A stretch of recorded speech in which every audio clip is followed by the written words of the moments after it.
Takes in Football. I am your host, Bad Takes. Excited to get into this week's episode, but before I do that, make sure you subscribe to this channel. I'm on my road to my first 100 subscribers. We're right at 59. I would love to get to 60 during this live stream. Again, I'm going to be doing a giveaway, so make sure you subscribe because one of those subscribers will be getting a portable Bluetooth speaker that can break into two different speakers. So it's a really cool gift to get. And again, this really helps me out. Also, make sure to like and comment on this video. There's a lot of changes that are going on around the NFL, so we'll be getting into that, how these injuries are going to be impacting these teams and the games that they're going to be playing in. There's obviously big news out of Cleveland as well, where Dillon Gabriel has been named the starting quarterback for the Cleveland Browns over Joe Flacco. They also still have Shedeur Sanders as the third string quarterback. So what does that tell you? Again, we're going to be talking about that and much more. So we'll wait for some more people to pile in, and then we'll go ahead and get started. You'll see in chat that I already prompted, what injury that's happened so far this year is going to have the biggest impact on their team this season. Obviously right now I think the clear answer is Joe Burrow, but we also have some really big injuries to players like Malik Nabers, Tyreek Hill. It seems like Lamar Jackson might be out for at least this week, maybe a couple more weeks. They're also saying maybe he's going to try to play this week, so we'll see about that. But again, tell me what injury you think is going to impact their team the most this season. But like I said, we'll go ahead and get started shortly. So make sure you hit that subscribe button. Make sure you hit that like button. Let's see how many people we can get into this live chat. Would love to talk to you about any takes you have, any topics you want me to discuss. We can definitely get into that today.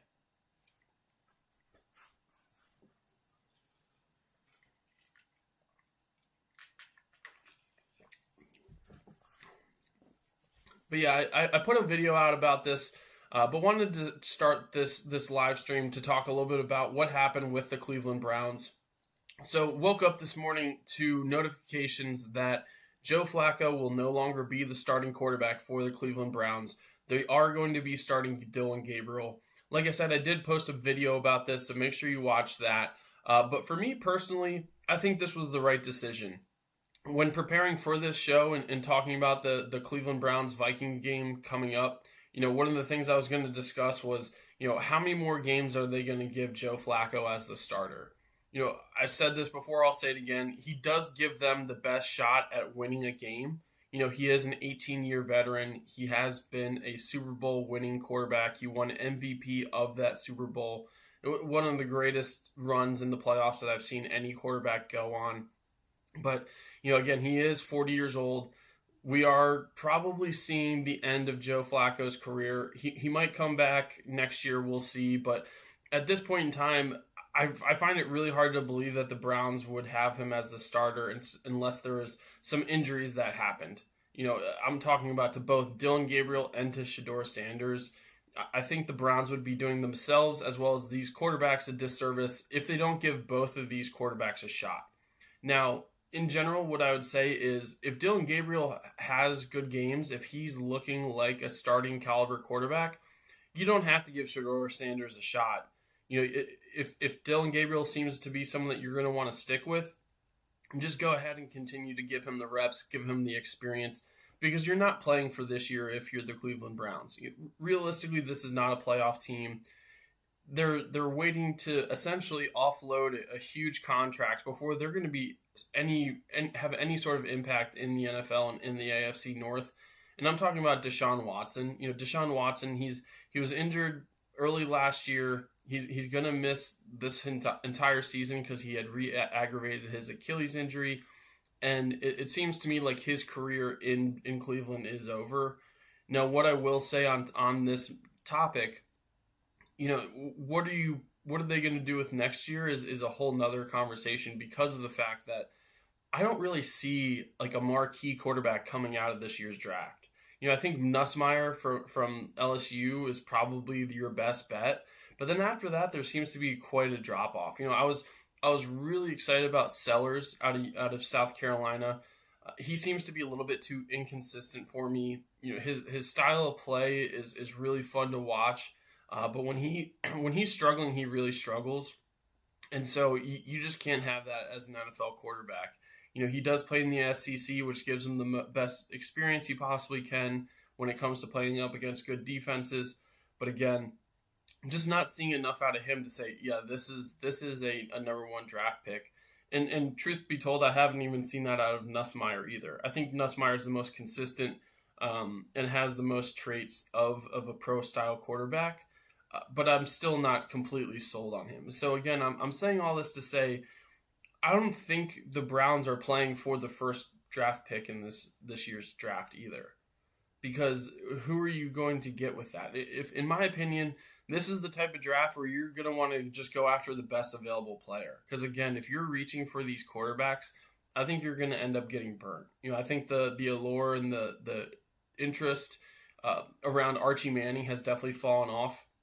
I don't think there's a single, analyst or single, scout that is looking at Archie Manning as a number one type pick, along with all these other quarterbacks. And so, again, there's not someone that's going to be a savior for the Cleveland Browns that is coming out of this draft. There just isn't. And so you need to figure out if Dillon Gabriel and Shedeur Sanders are viable options, because you're going to have them for at least one more year on this roster. I don't imagine Joe Flacco will be on this team next year. Again, I think, with his age, with his experience, it's probably time for him to hang up the cleats, as much as I hate to say it. But again, you can use these next 13 games to really figure out who, if you have a starting caliber quarterback on your roster yet. Because, next year, maybe they do give Deshaun Watson one more chance. They are paying him a lot of money, and they have a lot of money tied up to his contract. It's really impacting their salary cap. So maybe he does get an opportunity next year if you're Deshaun Watson. But again, I think it would be better to figure out if Dillon Gabriel and Shedeur Sanders are those options. So, kudos to the Browns for finally just ripping the Band-Aid off and giving Dillon Gabriel a shot. I'm excited to see how he plays. And like I said, we'll dive more into that matchup against the Vikings as we go through this show. But again, when you're in here, make sure you chat with me. I want this to be as conversational as possible. Let's banter back and forth. Tell me what you think about the Dillon Gabriel move. Tell me what you think about these injuries. Whatever topics you want to discuss, let me know. Definitely want to dive into all of those. But with that being said, we'll hop into the Thursday night football matchup next.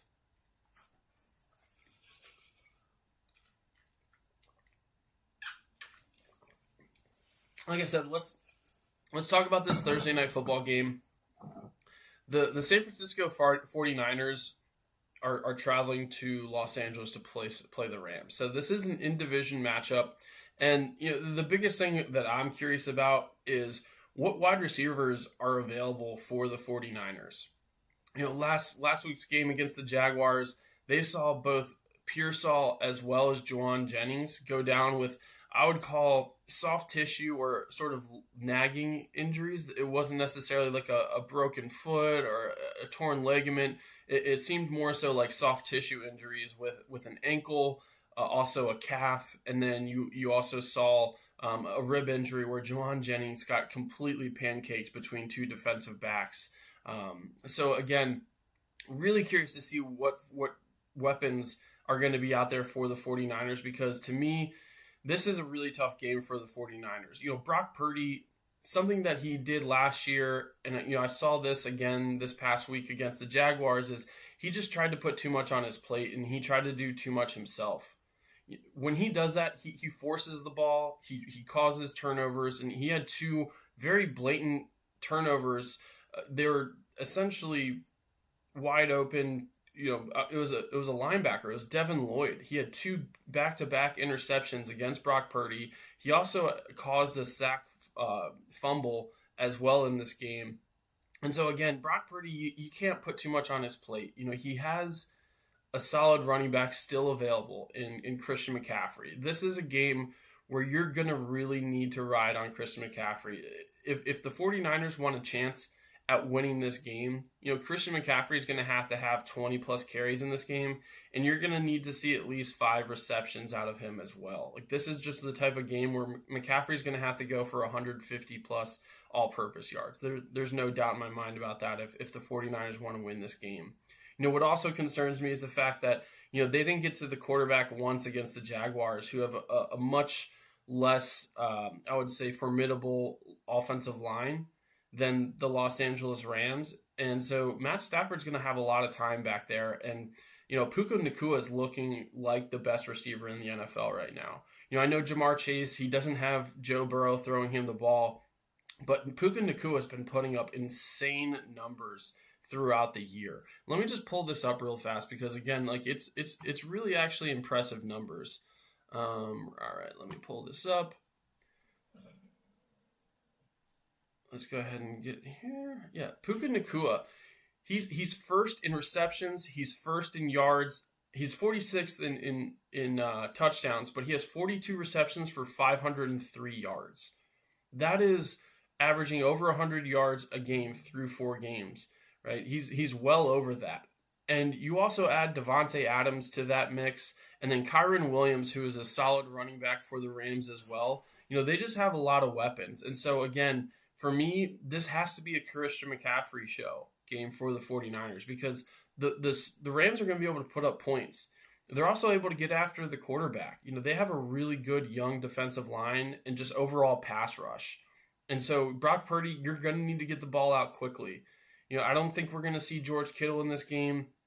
I'm very curious to see, again, if we see Ricky Pearsall, if we see Juwan Jennings.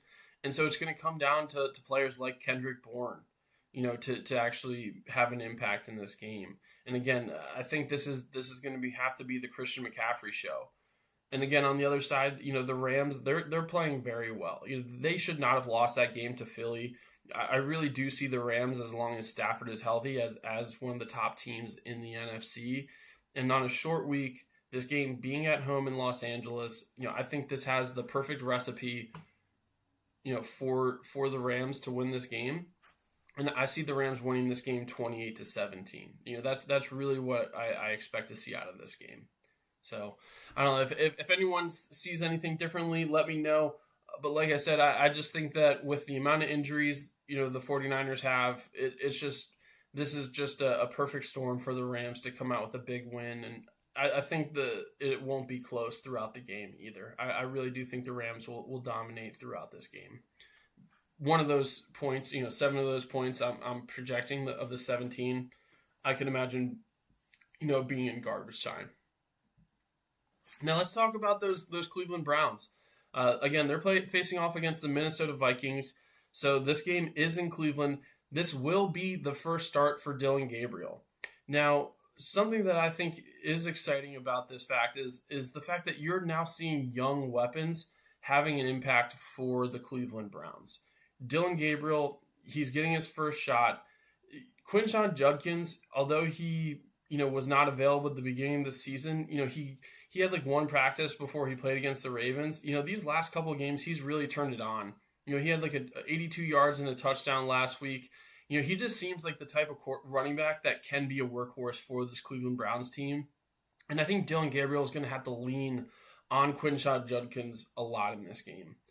Now, even before they made this prediction or made this decision to make this a Dillon Gabriel start for the Cleveland Browns, the big aspect for me is who wins this turnover battle in this game. I think that is going to be the biggest story when it comes to the Minnesota Vikings versus the Cleveland Browns is who wins this turnover battle. Because to me, at first, Joe Flacco, he's very turnover prone. I would say Carson Wentz is just like that. Carson Wentz, the thing about him that scares me is the fact that he's the type of quarterback that really likes to hold on to the ball. He loves to extend plays, and he's not as mobile as he used to be. He's just not as mobile in general. And you have Myles Garrett that's going to be coming off the edge. You have to have a fast mental clock in order to make sure you're getting that ball out there fast. And when you have a quarterback that likes to hold on to the ball, that's just a recipe for disaster against a pass rusher like Myles Garrett. And I know that they have other pass rushers. They have a really stout defensive line in general, the Browns do. But again, I'm keying on Myles Garrett because he is one of one in this league. And so again, if Carson Wentz is making quick decisions, he's getting the ball out early. He has great weapons as well. Jordan Mason has proven to be a solid running back. He's done a really good job without having Aaron Jones out there. You have Jordan Addison that's back. You have Justin Jefferson. And then you have TJ Hawkinson, who TJ Hawkinson hasn't been used nearly as much this year as I would have expected. His trajectory, was going up really high, and then he had that ACL injury, and that's really impacted him. He's really hasn't gotten back into the swing of things, I feel like, for this Vikings team. But again, they have the weapons out there, and so Carson Wentz, you just have to take advantage of that. This game being in Cleveland, Dillon Gabriel getting his first start, I feel like there's going to be a lot of juice. There's going to be a lot of energy around this Cleveland Browns team. I do think this will be a messy game. I think this will be a low-scoring game. I actually expect the Browns to win this game 17-14.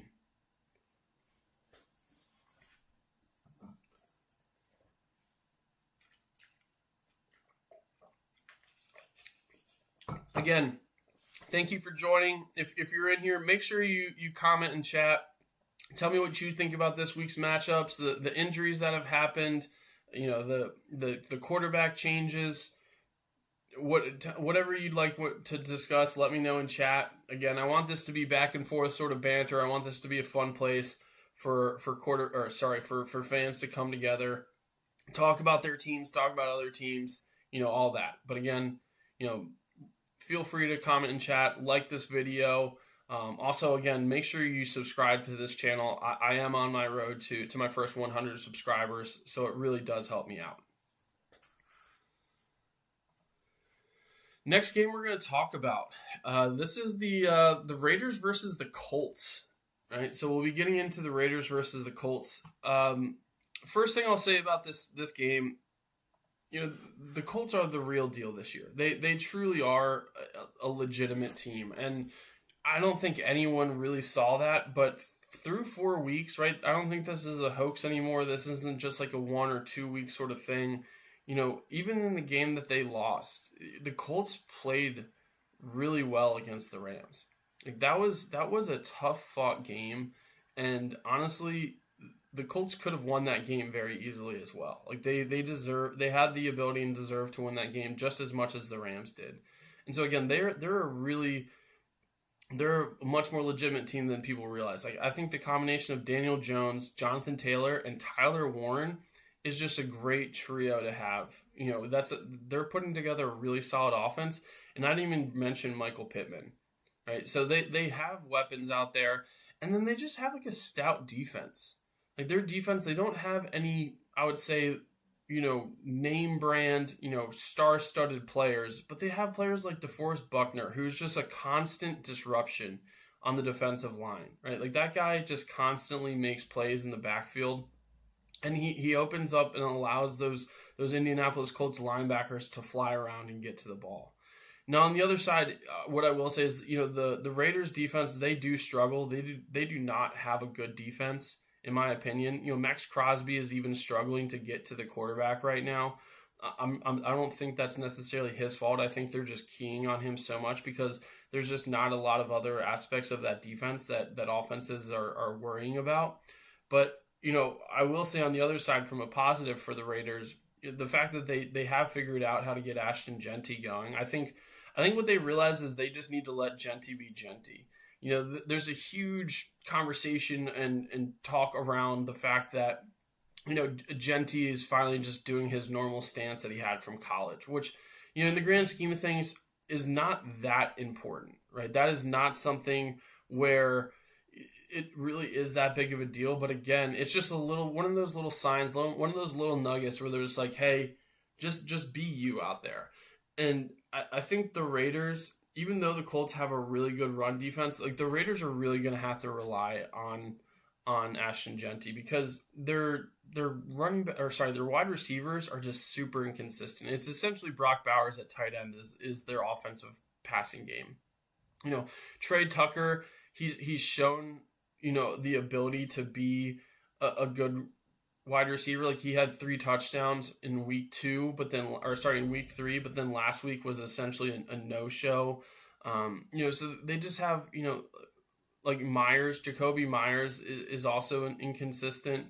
So they just have these players that can show up, that can have, great games, but they're just too inconsistent for me. And so I think if the Raiders want to have a shot at winning this game, they need to run Genty over 20 times in this game, and he has to get over 125 rushing yards and a touchdown if they want any shot in this game. I just don't also see that happening with this Colts defense. I expect the Colts to win this game 23-13, and you are going to start to hear more questions about Geno Smith and whether or not he should be starting for this Raiders team. I don't think it's necessarily his fault. Again, I think this offensive line is really poor, and I think he just doesn't have the weapons. And for me, like, I don't think it's his fault, but do expect that you're going to start hearing people talking about Geno Smith and his future as a starting quarterback in Las Vegas.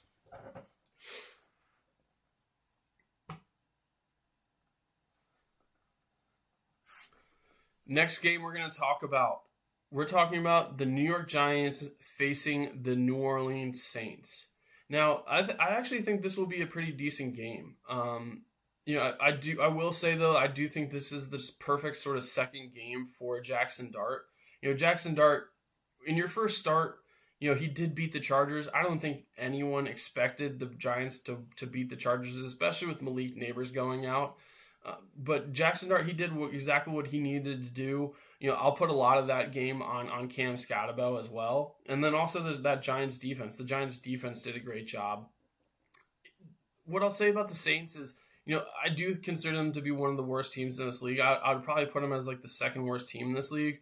But at the same time, Spencer Rattler just continues to progress. It's not, with wins, but I'm seeing a pretty consistent quarterback out there. I'm not looking at a guy that looks lost. He's not making really bad mistakes that you'd expect from a young quarterback, especially one on a bad team.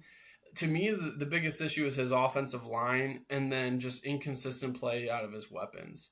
He has a pretty good relationship with his tight end, but, Rashid Shaheed, I'm not seeing that consistent play that you need from him. And then Chris Olave, I'm not sold on him whatsoever. Chris Olave, I'm not calling him a bust by any means because I don't think he's a bust, but he's just not what they need him to be.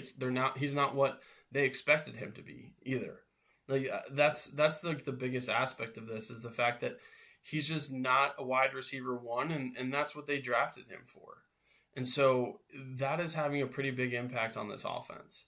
Now, getting back to the Giants really fast, the fact that Malik Nabers is no longer playing this season will have an impact on the Giants and on Jackson Dart. That is a huge weapon where defenses were doubling, sometimes even triple teaming Malik Nabers. Malik Nabers was seeing 3 defenders on him in that Chiefs game in New York 2 weeks ago.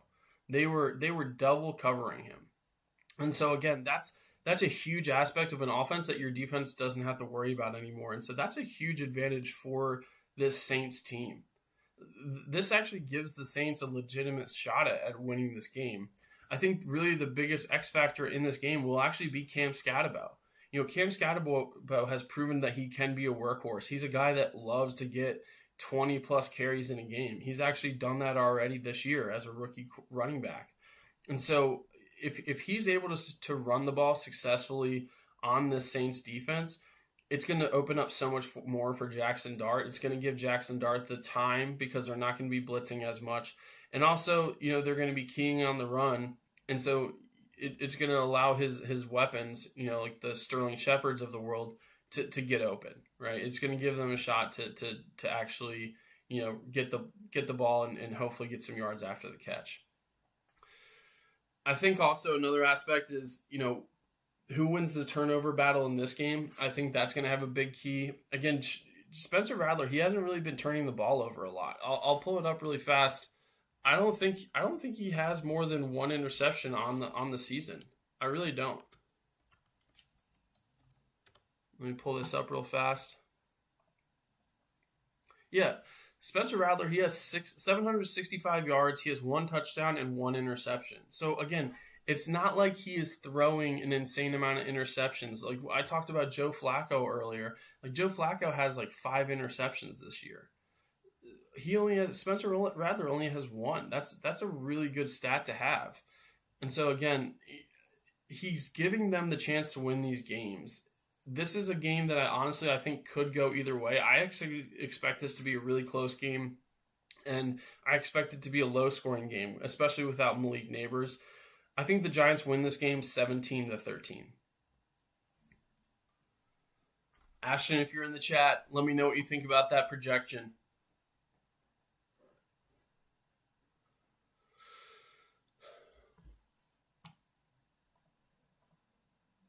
Let's see here. Before we get on to the next game, again, make sure you subscribe to this channel. I'm on my road to my first 100 subscribers. Would love to get to 60 by the end of this stream. So again, hit that sub button. It really helps me out.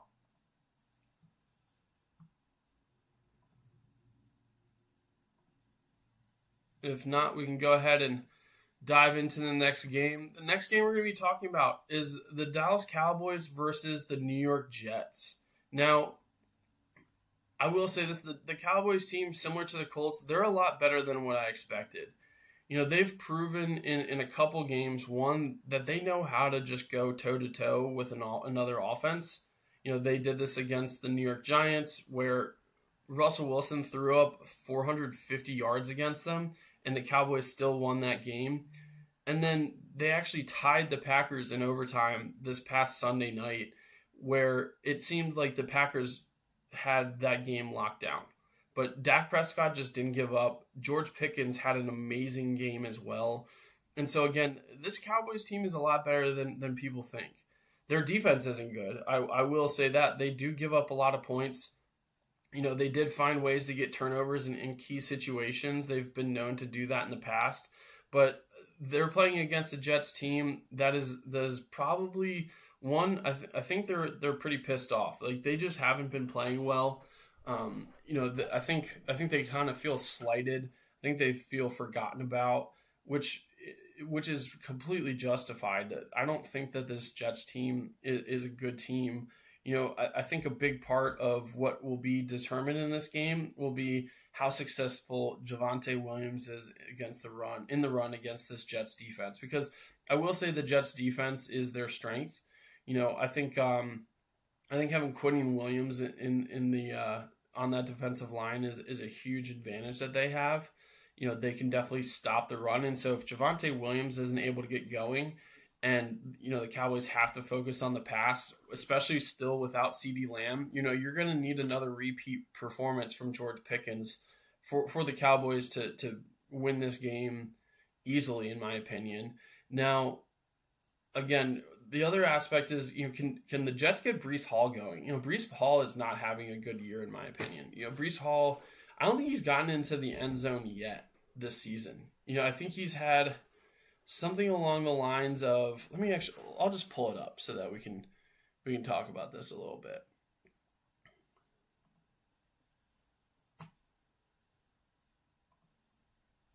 Yeah, Breece Hall has 53 carries for 238 yards and no touchdowns this season.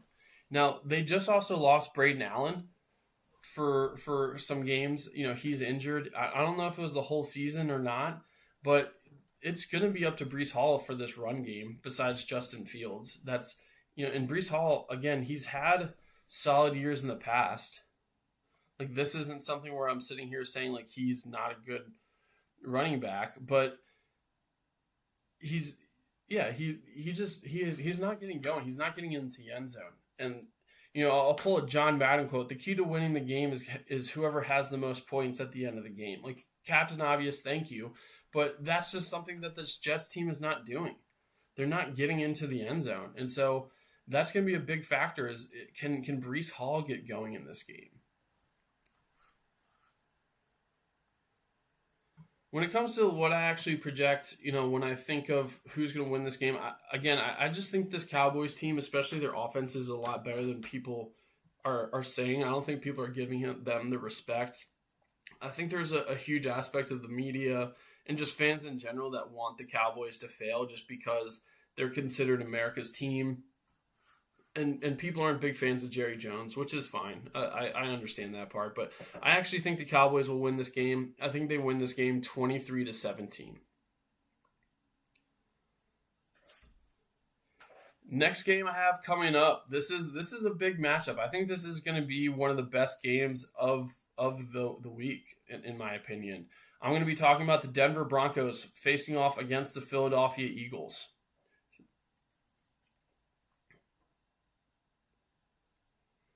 So, talking about the Philadelphia Eagles, I would be doing myself as well as you a disservice if I didn't talk about A.J. Brown. Now, I know there's a lot of conversations probably already going on about A.J. Brown, but the thing I need to make sure that people understand is this same exact thing happened last year. This exact drama happened last year between A.J. Brown and the Philadelphia Eagles, and they ended up winning a Super Bowl. If you remember, I would say it was later in the year, right before the playoffs, there's clips of A.J. Brown reading a book on the sideline and everyone talking about how he was, disengaged and not happy. And, his quote, which I read earlier this week, that's exactly what he's saying. He's essentially saying, like, I'm going to disengage. I'm going to stop caring. I'm just going to brush it off my shoulders and silently walk away, basically. Now, is this going to really cause problems this year? It didn't last year, right? They won the Super Bowl. So the biggest question is, what do the Eagles do about this? And does anything actually get done? And or how do they change this? The one thing I will say is Jalen Hurts is probably the best quarterback to have to deal with a situation like this. In my opinion, Jalen Hurts is probably one of the most non-bullshit dealing quarterbacks that there is. He doesn't care. You see him around prolific athletes all the time. Like, one of his best friends is Michael Jordan. He went on like a trip with Michael Jordan and some other extremely successful people, and it was all just like literally just like a committee of just I'm a winner, right? And so that's the type of guy that Jalen Hurts is. And so you have to wonder, is he actually going to give time of day to this drama with A.J. Brown? Like, is he talking to A.J. Brown? Is he trying to be empathetic? Or is he saying, like, shut the fuck up and get in line, right? Maybe he is. Maybe he's telling A.J. Brown, guess what? It doesn't matter. We're winning games, and we're going to win games however we need to. Even if that means that you're going to have 400 yards at the end of this season. Now, A.J. Brown has also made it quite clear that he doesn't care about winning. What he wants to do is have an impact. He wants to dominate his matchup. He said after the Super Bowl, the excitement of winning the Super Bowl had already faded away like 4 days after because he just wants to dominate. That's all he cares about. It has nothing to do with winning. It has everything to do with his individual performance. And so there's a lot that could really happen from this. I'm not sure if the Eagles are sitting there being like, hey guys, we really need to game plan to get A.J. Brown the ball a lot because our star receiver, our all-pro caliber receiver is not happy, or if they're saying, hey, we're just going to continue with status quo and you can be a part of this if you want to, or you can leave. We can find a new home for you and we'll get a lot of draft capital or just resources back in general. So I think that's something that's going to be really important to see in this game is, do you actually see A.J. Brown getting the ball a lot in this game? And on top of that, you're going up against Patrick Surtain. Like, Patrick Surtain is considered to be the top cornerback in the league right now by many. He really is. And so this is not the type of game that you want to have if you're the Eagles, where you're going to say, hey, let's get A.J. Brown the ball a lot, because Patrick Surtain is going to follow A.J. Brown around the field. So this is the worst game for this to happen in. Like, I think that's a really important aspect of this that I don't think a lot of people have talked about quite yet, is the fact that he's going to have a really tough matchup. And so I don't expect a lot from A.J. Brown this game. I think he has the ability to beat Surtain, but again, how many of those looks does he actually get? I'm not really sure, because the Eagles' offense essentially is just run the ball with Jalen Hurts and Saquon Barkley. That literally is this Philadelphia Eagles offense. It's run it with Jalen, run it with Saquon. And I need to talk about that as well. Saquon Barkley's got to get it going a little bit more. The last couple of games, Saquon Barkley has not had the type of production that he's used to or that the Eagles need, Again, Jalen Hurts was the top rusher last week. Let me pull that up for you really fast. I was taking a look at this, and it was surprising to me, but it's actually happened a couple games already this year. So Saquon Barkley, he's got 77 carries for 237 yards so far this year, right? He's got 3 touchdowns. Now, last game he had 60 yards and a touchdown. Oh, sorry, that was week 1. So he had 46 yards last 2 weeks ago, and then he had 43 yards and a touchdown last week. Right? So he had 89 yards over the last 2 games. That is not anywhere close to what Saquon Barkley is expected to have or is needed to have. And it's not like those weren't a lot of carries. He had 18 carries for 46 yards, and he had 19 carries for 43 yards. He averaged 2.6 yards a carry, then 2.3 yards a carry. Like, again, those aren't the numbers that they need to have. And so Jalen Hurts has had to be their lead rusher in a couple of their games. I'll pull this up real fast just to kind of show you what I'm talking about. Last game he had 40 yards. The first game of the year he had 62 yards last week, and then the first week he had 62. So in both of those games he was the leading rusher, and that can't happen if you're the Philadelphia Eagles. They gave Saquon Barkley a new contract. They thanked him for having that 2,000 yard season, and he right now he's not doing what they need him to do. So again, I think this is going to be a game where Jalen Hurts is going to have to continue to get first downs with the run. They're going to need Saquon Barkley to do the same thing, because this is a really tough Broncos defense. Not only do they have Patrick Surtain, but they have Nick Bonito, who looks like one of the best pass rushers in the NFL right now. They have a great pass rush in general, not just with Nick Bonito. And so Jalen Hurts isn't going to have a lot of time back there. The Eagles do have a good offensive line, but this is like a very swarming Broncos defense. And so, again, they're going to have to rely on the run, and I think this is the worst type of matchup they want to have with the drama they have with A.J. Brown. So when it comes to this game, again, I think Bo Nix, he's a really solid quarterback. I'm very happy with what he's been able to do so far this year. He seems like the real deal. J.K. Dobbins, I'm so happy for J.K. I did a video on him earlier this week just because I'm so happy he was able to reach that 100-yard game, and he's found a home for him in Denver after really having some tough injuries throughout his career. So how I actually see this game going, I think it's going to be a close game. I do see the Eagles winning this game in a close game. I think it's going to be 23-20. The Eagles win this game.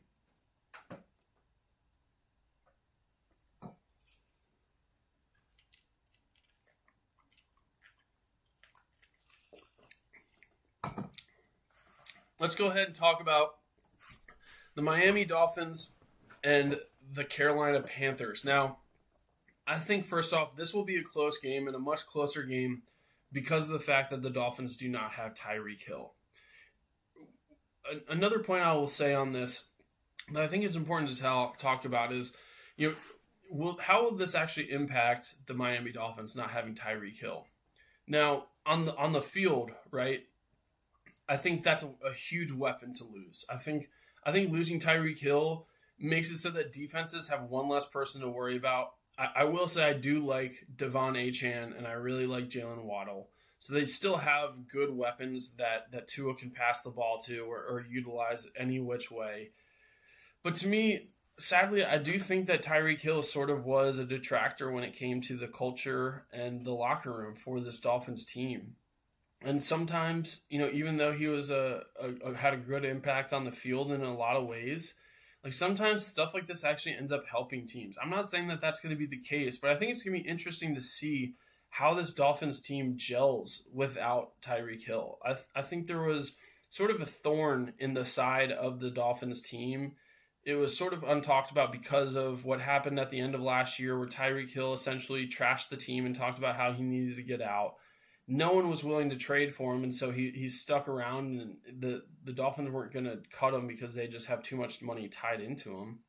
So, being able to seeing how the Dolphins respond without Tyreek Hill is something that I am actually most curious to see. Like, do you see more of a team camaraderie? Do you see more excitement? Do you see an energy out there? Because right now, I mean, they won their last game against the Jets. The Jets played terribly, though. I will say the Dolphins played pretty well. Darren Waller, congrats to Darren Waller on his 2 touchdowns, his first game back from retirement. I'll be honest, I don't expect that to be a regular thing. If it is for the Dolphins, great, but I just don't really see that being the case. Now, on the Panther side, what I will say is I'm no longer holding out hope or going to pretend that Bryce Young deserves to be a starting quarterback in the NFL.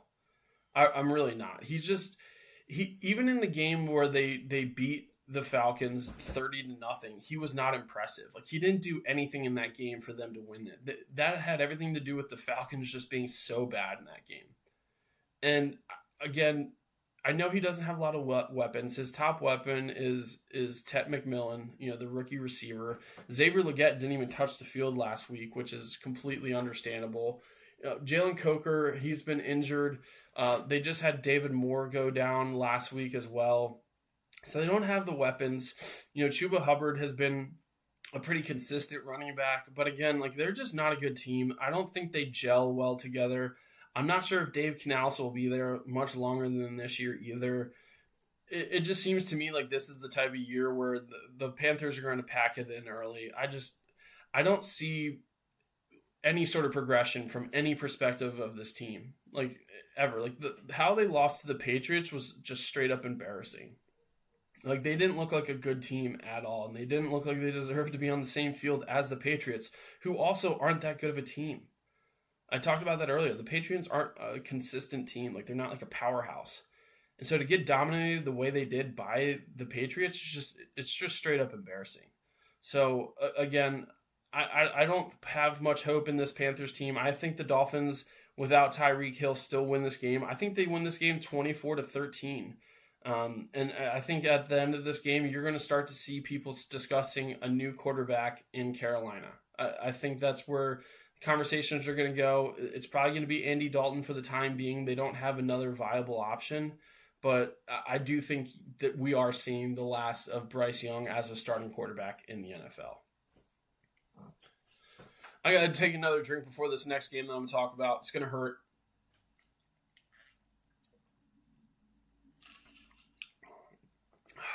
All right.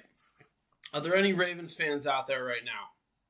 That's really what I want to ask, because I'm about to talk about the Houston Texans facing the Baltimore Ravens. So, first off, the Texans are not a good team. They won last week against the Titans. The Titans are the worst team in the NFL. Bar none.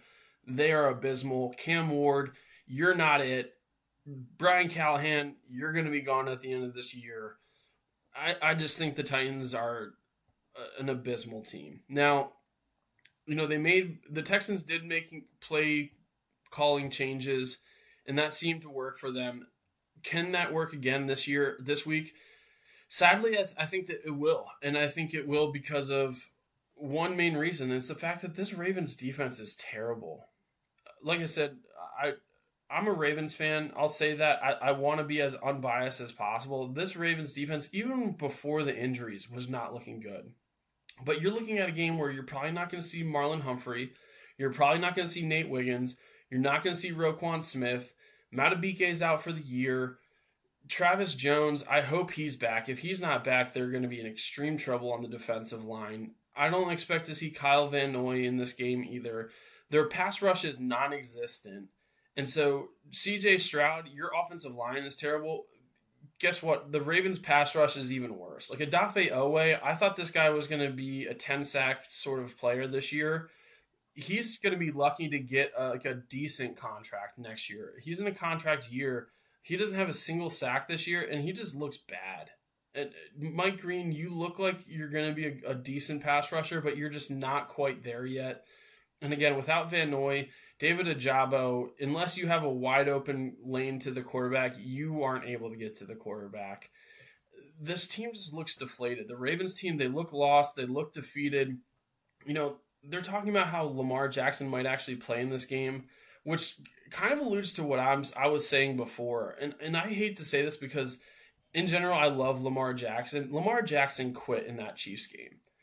I didn't see him go into the blue tent. I didn't see him trying to warm back up. I saw a trainer kind of doing leg extensions with him to test out his hamstring. But if you're going to tell me that he legitimately has a hurt hamstring, like, show me the proof. Like, I'm actually I'm doubting on this side. Like, I'm saying Lamar Jackson quit on that week. Like, I think he's pissed off by the fact that he doesn't seem to be happy with the play calling. He doesn't seem to be happy with the offensive line, which is understandable. I think his pride was hurt more than anything.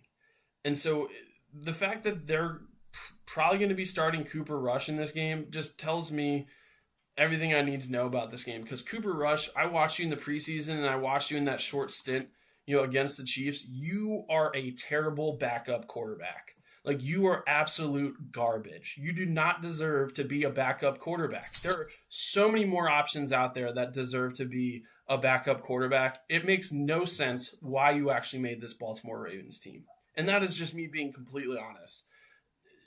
On top of that, again, this offensive line is Swiss cheese. So is the Texans' offensive line. I'm going to be honest right now. I think there's going to be major changes coming to Baltimore.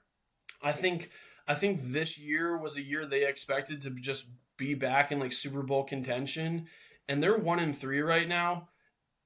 And again, I think this is going to be the straw that broke the camel's back this week. I think you're going to start to see some serious changes happening. You might even see a defensive coordinator getting fired in Zach Orr after this week. I think the Texans win this game, and I think they win this game 24-17. Like that, game is going to be in Baltimore. The Texans are a bad team. The Ravens are just that bad, and they just look lost. They look defeated. So I have to say the Texans are going to win this game. I think their offensive weapons are going to outperform whatever cornerbacks the Ravens are able to put out there. I couldn't even tell you who their starting cornerbacks will be. So again, I think the Texans win this game 24-17. Gosh, that hurts to say, but it's the truth. Like, I don't have any confidence in this Ravens team. What do you think, Mags? Do you think the Ravens are going to win this game?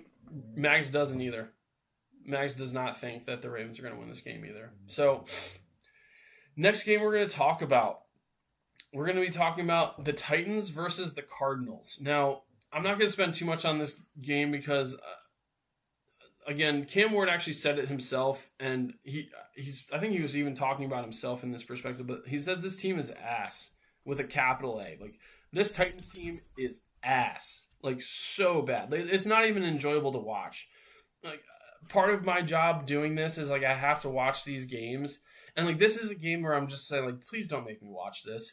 Like, maybe if this was the dead of July or June and I'm just desperate for football and I'm, like, watching Friday Night Lights as my football fix. But the Titans versus the Cardinals, like, why? Especially because of this Titans team. They look lost. Again, I think Brian Callahan, this is going to be his last year. He's already getting testy with the media. I think he knows he's on his way out. Cam Ward, you have terrible weapons, but you're also not doing anything to prove that you should have been the number one pick. He's having a worse year than I think any starting quarterback in the NFL right now. I don't even think it's actually close. Like, his numbers are abysmal. And so the Titans fans, you cannot be excited about Cam Ward right now. There's nothing really for you to be excited about besides Josh Simmons. And Josh Simmons is getting old, unfortunately. Sorry, Jeffrey Simmons. I think that's the only player you can really be excited about, and he's getting older. So I'm not really sure what the Titans are doing. I know I'm not spending a lot of time on the Cardinals here. I apologize about that. I think the Cardinals, without James Conner, they're an all right team. I think Marvin Harrison Jr., this is a great game for you to sort of get back into the swing of things. You had that touchdown catch at the end of last week's game that I think helped you get some confidence after two really big drops, both of them becoming interceptions. And so I think this is a great game for the Cardinals to get a little bit of momentum. And I think this is a great game for Marvin Harrison Jr. to really get going again. I expect the Cardinals to win this game 23-9. I don't think the Titans put up a single touchdown in this game. Again, I think just like Cam Ward said, this team is ass. They just truly are. Next game we're going to be talking about. This is actually an exciting matchup. I think, along with that Eagles game, I think it was Broncos Eagles. I think this matchup might be the best matchup of the week. And I'm talking about the Tampa Bay Buccaneers are traveling to the Seattle Seahawks. I think this is going to be an exciting matchup because these two quarterbacks, one, they're from the same draft class, and both of them have sort of become journeymen, and both of them seem to have found good homes. I know that Sam Darnold, he's just in his first year at Seattle, but he had a great year last year, and so I do consider him to be a legitimate quarterback. He just seems to be more like that Vikings Darnold than he does the Panthers or the Jets Darnold. Now, Baker Mayfield on the other side of this, he's looking like he's one of the top players, not just quarterbacks in the NFL right now. Like, I'm loving his moxie. I'm loving his leadership. The overall culture of this Bucs team is infectious. You can just tell they really enjoy playing with each other, and they have a really good locker room. There's no doubt about that. I also like the fact that Tristan Wirfs as well as Chris Godwin are back for this Bucs team. That's a huge win for them because without Mike Evans, it essentially has been a Mecca Ibuka out there. Bucky Irving, he's a solid running back. He's going to take advantage of the fact that Tristan Wirfs is back there as well. On the other side, I will say again, I think this Seahawks team, I really like this Seahawks team as well. Kenneth Walker, he's a great running back. Jackson Smith and Jigua is a solid weapon. I consider him to be a wide receiver one type for this Seahawks team. And so they have the weapons, and then they also have a stout defense. They don't have any sort of big name players on that defensive side necessarily. But at the same time, they're just solid, whether it's in the run defense or the pass defense. They're not giving up big plays. They're not making a lot of mistakes, and they run to the ball. That's something that I enjoy watching about the Seahawks defense is when the ball comes out and they're in pursuit, you see a lot of Seahawks players running after the ball. It's really fun to watch. And so again, I really do expect this game between the Bucs and the Seahawks to be a really good game. I think this is going to be one of those games where it's going to be back and forth. I think you're going to see ups and downs from both sides because defenses are good enough that they're going to find ways to make stops. But I also think you're going to see some big plays in this game as well. I think it's going to be one of those really back and forth games where both offenses are going to struggle at times, but also find ways to become productive. And so I think this is going to be a matchup also where you're going to see this as a rematch in the playoffs. I really do. I think you're going to see the Seahawks playing the Buccaneers in the playoffs later on this year. And so I think this is going to be a 24-21 victory.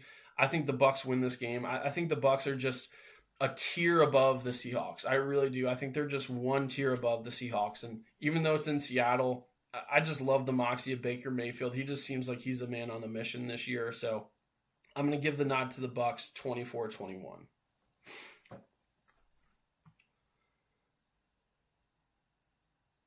We only have 3 games left to talk about. Again, let me know if there's any other topics you want me to discuss.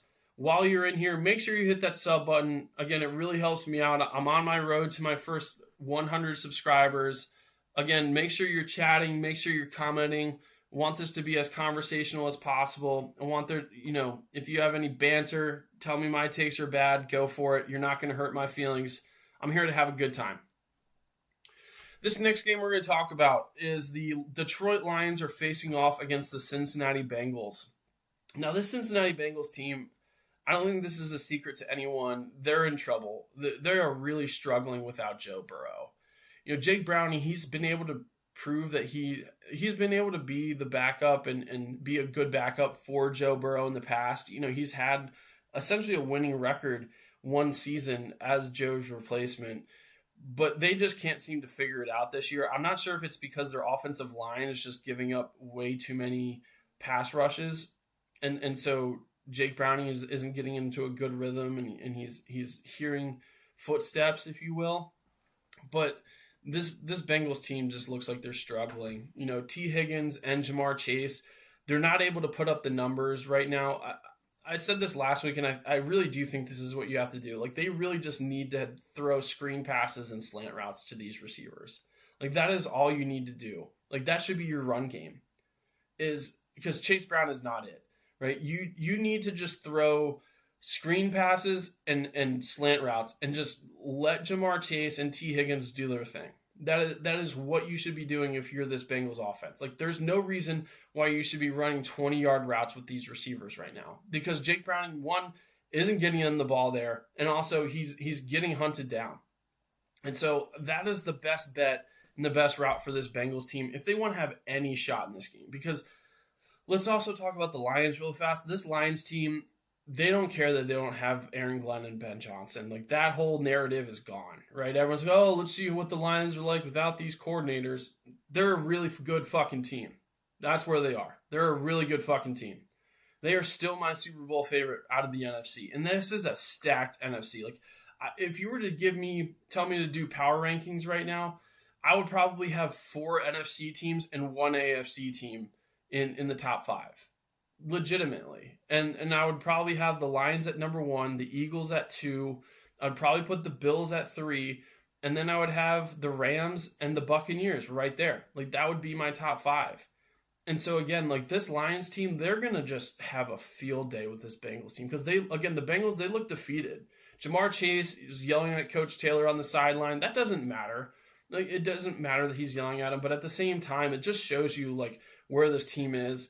Trey Hendrickson, he's getting focused on from the defensive side every single time he's being double teamed, so he's not getting the sack numbers that he has been getting in the past. And so they're just not – this is not a well put together team. Without Joe Burrow, who is proving how good of a quarterback he actually is, like, you can just see what this team is like without him. Again, I think the Lions, they're gonna have they have the ability to put up 50 points in this game. I'll say that right now. This might be a game where the Lions put up 50 points. I don't have that in my projection, but I wouldn't be surprised if they did that. I think this is a game where you see a lot out of Jahmyr Gibbs and you see a lot out of David Montgomery. I don't think they need to throw the ball down the field a lot in this game. I think they're going to win this game very handily. I expect them to have 31 points by the middle of the third quarter, and like, they're just going to run the clock out. I think the Lions are going to win this game 31-10. I think it's going to be a blowout. I think Cincinnati fans are going to go into panic mode, which I think they already are. But again, I think the Lions will beat the Bengals 31-10. But also, again, at the same time, do not be shocked if the Lions hang 50 on this Bengals team. It's very possible. We got 2 more games to talk about. Talking about the Commanders and the Chargers. So, first things first, I think a lot of this hinges on how healthy Jaden Daniels is. You know, from what I'm hearing, Jaden Daniels is projected to be able to play in this game. That is where things sit currently. And again, a lot of this game will hinge on that, because this is a really good Chargers team. This Chargers team is coming off a loss against the Giants. I think they're unhappy. That shouldn't have been a game they should have lost. Traveling to the East Coast for an early game is tough. I've always said that, but they have such a good offense that I didn't think that they were going to struggle to put up points against that Giants defense. But here we are. They did lose that game, and maybe it was a game that they needed to lose. I expected the Raven I expect the Chargers to use like the play action a lot in this game. I think that is going to be the style of play you'll see, because one, Omarion Hampton, he's a great running back, but those 3 cornerbacks the 3 wide receivers that the Chargers have, I just don't see a way for the Commanders to match up against those receivers. I don't think they have anyone that can cover them. And so I think the pass is going to be a huge part of the Chargers offense. And I'm also curious to see what happens with Deebo Samuel in this game. It's looking to me like Terry McLaurin will most likely be out in this game. And so Deebo Samuel is going to be the best weapon and the biggest weapon for this Commanders offense. And on top of that, again, this Chargers defense, they're good. Like, this is another one of those defenses without Khalil Mack. They don't have like that star-studded name necessarily, but they just have ballers out there. They have dogs out there on that Chargers defense. Like, this is a very well put together team. So I expect them to really get after Jaden Daniels. I think they're really going to test his mobility and test his abilities, in the run game, in the pass game. So again, we'll see what the Commanders are going to be able to do. I'm probably being a little bit too nice to the Commanders in this projection, but I do see the Chargers winning this game, but I see them winning this game 27-20. And a lot of that is I'm just banking on Jaden Daniels to make some spectacular plays. That's really the only reason why I think it'll be even remotely close. But yeah, that's really where I see this game going. Chargers winning this game 27-20. I think without Terry McLaurin, they just don't have enough weapons. I don't trust their run game enough. I think the Chargers are going to shut down this run game. It's going to really come down to Jaden Daniels making some special plays. Last game that we're going to talk about is the Sunday Night Football matchup. This is the New England Patriots traveling to the Buffalo Bills. Now, I said this earlier, the Patriots have been an extremely inconsistent team this year. They had a really tough game week 1. They came back and beat the Dolphins in Miami, where they actually looked like a pretty solid team. And then they looked extremely bad week 3, and then came back and completely crushed the Carolina Panthers, right? So it's been back and forth each week. So I don't like the fact that they've been as inconsistent as they have been. You're also going up against, and I talked about my power rankings, you're going up against the best team in the AFC right now in Buffalo. So this is going to be a really tough game, and this is going to be a great game to see what can Mike Vrabel dial up to really shut down this Bills offense, because that's going to be the tale of this game is, can they find a way to minimize or take a big aspect of this Bills offense out of this game? And to me, I expect them to try to take the pass game out, because I think they have, Christian Gonzalez is back. He's healthy. He played in last week's game against the Panthers. I expect him to be rearing in this game. I expect Christian Gonzalez to be following around Keon Coleman throughout this game. Maybe not even just Keon Coleman, but I expect him to be shutting down his receiver the entire game. He might not just be focusing on Keon Coleman. Keon Coleman probably hasn't deserved the right to be followed around by a corner. But again, what does Mike Vrabel dial up for this team? What's the game plan? Because if you're talking about talent versus talent, the Bills win this game 10 times out of 10. There's no doubt in my mind about that. I will say Drake May is looking great out there. If you take away the turnovers, he's looking like the best quarterback in that draft class for this year so far. Jaden Daniels has been injured. Caleb Williams is also looking pretty good right now too, but Drake May seems to be the most consistent. And so for me, it just comes down to how did they game plan this and what did they take away? They also need to figure out a run game for this Patriots team. You do need Travion Henderson and Ramondre Stevenson to have a good game. If they don't combine for over 100 yards in this game, not a shot for this Patriots team. Now on the other side, I do expect big games from James Cook, and I expect a big game from Dalton Kincaid.